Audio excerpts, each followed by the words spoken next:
بسم اللہ الرحمن الرحیم۔ السلام علیکم پیارے دوستو، دنیا میں ایک ایسا حکیم گزرا ہے جس کا ذکر اللہ تعالیٰ نے قرآن پاک میں کیا ہے۔ اللہ تعالیٰ نے قرآن پاک میں ایک سورت سورہ لقمان کے نام سے نازل کی، جس سورت میں اللہ تعالیٰ نے آپ علیہ السلام کی حکمت اور دانائی کا تذکرہ کیا ہے۔ دوستو، قصص القرآن میں حکیم لقمان کا زمانہ 3000 قبل مسیح بتایا جاتا ہے، لیکن کچھ مفسرین و مورخین حضرت لقمان علیہ السلام کو حضرت داؤد علیہ السلام کا ساتھی قرار دیتے ہیں، لیکن کچھ مفسرین و مورخین حضرت لقمان کو حضرت داؤد علیہ السلام کا ساتھی قرار دیتے ہیں۔ حضرت لقمان کے بارے میں یہ بیان کیا ہے کہ وہ ایک نامی گرامی حکیم اور اللہ تعالیٰ کے پیارے گزرے ہیں۔ دوستو، حکیم صاحب کے اقوال کو لوگ بڑی اہمیت دیتے ہیں۔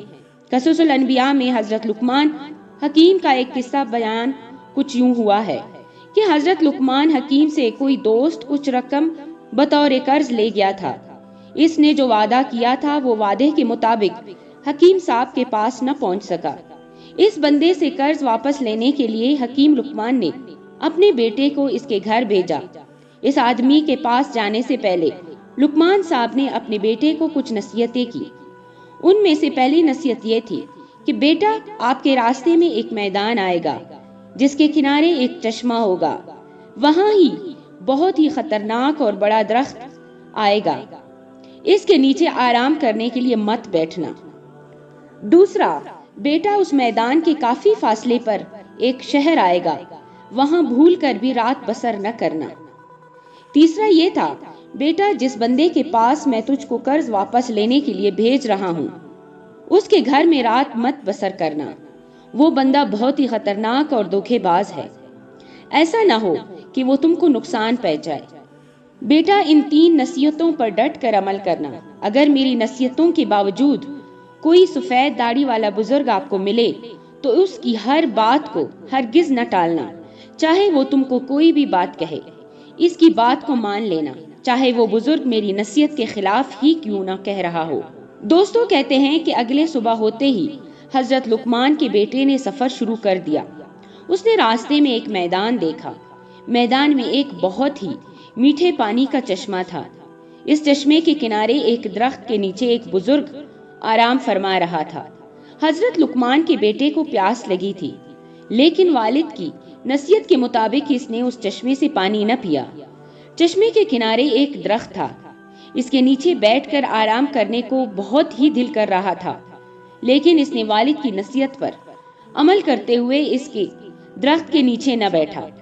لیکن وہاں بیٹھے ہوئے ایک بزرگ نے اس کو کہا کہ بیٹا، آپ بہت ہی تھکے ہوئے لگ رہے ہو، درخت کے نیچے آرام کر لو۔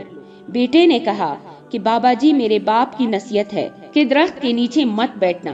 پھر اس کو والد صاحب کی یہ بات بھی یاد آئی کہ ابا جان نے کہا تھا کہ اگر بزرگ کہے گا تو اس درخت کے نیچے بیٹھ جانا۔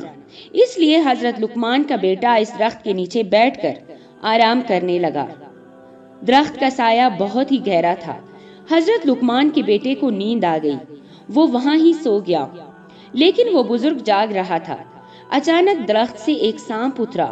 وہ سانپ حضرت لقمان حکیم کے بیٹے کو ڈنگ مارنے لگا، لیکن وہ بزرگ پاس بیٹھا جاگ رہا تھا۔ اس نے اس سانپ کو گردن سے پکڑ کر مار دیا۔ جب وہ لڑکا سویا اٹھا تو اس نے دیکھا کہ سانپ درخت کے نیچے مرا پڑا ہے۔ سانپ کو دیکھ کر لڑکے کو والد کی نصیحت یاد آئی۔ دوستو، کہتے ہیں کہ بیٹے نے اللہ تعالیٰ کا شکر ادا کیا۔ لڑکے نے دیکھا کہ بزرگ نے اس کا جسم اور سر علیحدہ علیحدہ کر کے رکھا ہوا تھا۔ بزرگ نے اس مرے ہوئے سانپ کا سر اپنے پاس تھیلے میں رکھ لیا۔ حضرت لقمان کا بیٹا وہاں سے اٹھ کر اپنے سفر کو جانے لگا تو بزرگ نے کہا کہ تم کہاں جا رہے ہو؟ لڑکے نے کہا کہ میں فلاں شہر میں اپنے والد کا قرض واپس لینے کے لیے جا رہا ہوں۔ بزرگ نے کہا کہ بیٹا، میں بھی چاہتا ہوں کہ میں بھی آپ کے ساتھ اس شہر میں جاؤں۔ لڑکے نے کہا کہ بابا جی، مجھے کوئی اعتراض نہیں ہے، آپ میرے ساتھ جا سکتے ہیں۔ اس کے کہنے پر بزرگ بھی لڑکے کے ساتھ جانے کے لیے تیار ہو گیا۔ اس مقروض کے پاس جاتے ہوئے ان کو ایک شہر میں بہت ہی رات ہو گئی۔ اس شہر کے لوگوں نے حضرت لقمان کے بیٹے کو پہچان لیا تھا۔ انہوں نے حضرت لقمان کے بیٹے کو رات اسی شہر میں بسر کرنے کا کہا، لیکن لڑکے نے ان لوگوں سے کہا کہ میرے باپ نے کہا تھا کہ بیٹا کسی بھی شہر میں رات بسر مت کرنا۔ لیکن وہ ساتھ آئے ہوئے بزرگ نے کہا کہ بیٹا اس میں کیا حرج ہے کہ ہم رات یہاں بسر کر کے صبح ہوتے ہی اپنی منزل کی طرف گامزن ہو جائیں گے۔ لڑکے نے اس بزرگ کی بات کو تسلیم کرتے ہوئے وہاں ہی رات بسر کرنے کے لیے رضامند ہو گیا۔ جب یہ دونوں رات بسر کرنے کے لیے اس شہر میں ٹھہر گئے تو اس شہر کے لوگوں نے لقمان کے بیٹے سے کہا کہ اس شہر میں ایک بہت ہی حسین جمیل لڑکی ہے، ہم چاہتے ہیں کہ تم اس سے شادی کر لو۔ لیکن حضرت لقمان کے بیٹے نے ایسا کرنے سے منع کر دیا۔ لیکن بزرگ نے کہا کہ بیٹا اگر یہ لوگ ضد کر رہے ہیں تم کو اس لڑکی کے ساتھ شادی کرنے میں کیا حرج ہے؟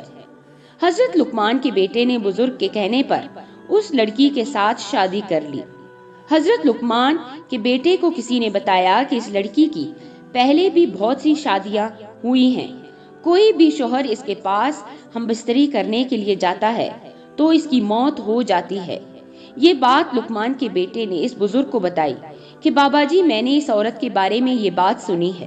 بزرگ نے کہا کہ جب تمہاری بیوی مباشرت کے لیے کپڑے اتار لے تو اس کو سام کی گردن سے مباشرت کرنے سے پہلے اچھے طریقے سے دھونی دینا، پھر ہم بستری کے لیے آگے بڑھنا۔